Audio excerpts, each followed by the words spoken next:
আগুনে পুড়ে ভস্মীভূত হলো মুরগির ফার্ম। সোমবার গভীর রাতে ভয়াবহ আগুনে পুড়ে ছাই একটি মুরগির ফার্ম। প্রায় ১৩০০ বাচ্চা মুরগি পুড়ে ভস্মীভূত। শুধু তাই নয়, ভস্মীভূত হলো একটি মোটরসাইকেলও। বাগদা থানার পারকৃষ্ণচন্দ্রপুরের ঘটনা। কয়েক লাখ টাকার ব্যবসায়িক ক্ষতি হয়েছে বলে জানিয়েছেন মুরগির ফার্মের মালিক রবিন মণ্ডল। ঘটনার তদন্তে নেমেছে পুলিশ। শর্ট সার্কিটের কারণে পোলট্রি ফার্মে আগুন লেগে গিয়েছিল বলে প্রাথমিকভাবে ধারণা। ঘটনায় চাঞ্চল্য ছড়িয়ে পড়ে ওই এলাকায়। থেকে সকাল থেকে এখানে শুরু করে কাজকর্ম করা, সারা রাত থাকা হয় না, ১১টা ১২টা পর্যন্ত থাকে।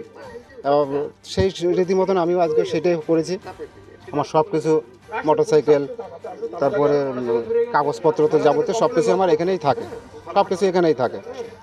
তা সেইরকমভাবে আমি বাড়ি চলে গেছি।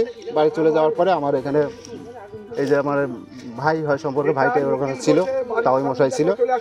এখন তাদের উপর ভরসা করে চলে যায়। এবার হট করে সেভাবে কীভাবে আগুনটা ধরলো তারাও বলতে পারে না, আমিও বলতে পারি না। আমার ভাইটা হচ্ছে পাশে, ঠিক আছে। এখানে আমি আছি ১২ বছর ধরে আছি।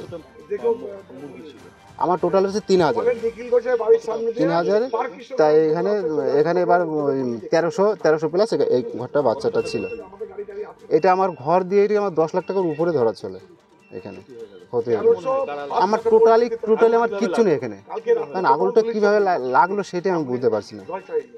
সম্ভবত হয়তো আমার মিটার ছিল, ওই কোনো শর্ট সার্কিটে। হ্যাঁ, ফায়ার ব্রিগেডকে খবর দেওয়া হয়েছিল, কিন্তু এখানে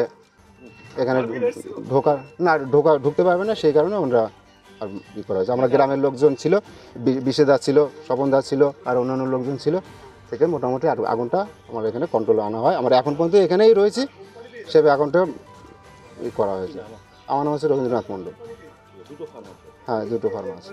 এটাও অনেকটাই প্রায় যাওয়ার পথে হয়েছে, এটাও অনেকটাই দেখেন, অনেকটাই চলে গেছিলো, ঠিক আছে। এই আমার রুজি রোজগার, আমার আবার অন্য কোনো ইনকাম নেই, এর উপরে আমার থাকতে হয়, এই নিয়ে থাকতে হয়। তার মধ্যে দিয়ে আমার একটা মোটা ক্ষতি গেলাম, একটা গরিব মানুষ, ঠিক আছে।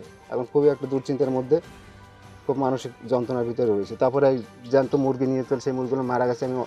আমি এর মানসিক কষ্ট আমি থাকতে পারছি না, খুব যন্ত্রণা হচ্ছে। মানুষজনে আসছে, তাই আমি একটু টিকে আছি।